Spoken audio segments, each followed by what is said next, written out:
Mislim, da je opažanje, da smo drugače izgledali, da smo bili bistveno bolj poletni in resni pri zadevi, oziroma resni, taki kot enostavno Maribor mora biti.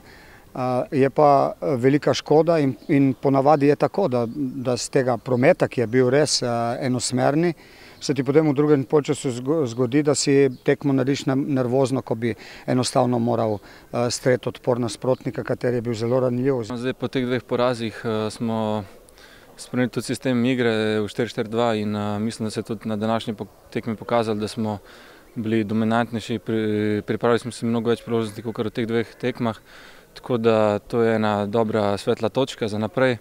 Ne moramo biti pa zadovoljni s to našo realizacijo. Imeli smo veliko priložnosti, nismo uspeli zadeti in moramo delati v prihodnosti na temo.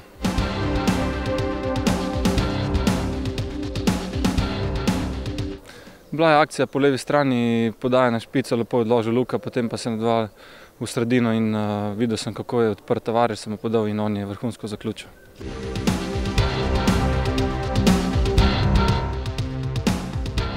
Verjetno bi jih bilo, če bi igrali v Domžalah manj, tako da meni je to zanimivo. To se mi zdi, da ne more biti dolgočasne tekme in tudi tam je bila zelo zanimiva, polno tempa in ko se spomnimo srečanj z Muro, ki smo jih tu igrali, so bila zmeraj tudi polno nekega naboja in pač čakamo, da bojo prišli v prvo ligo.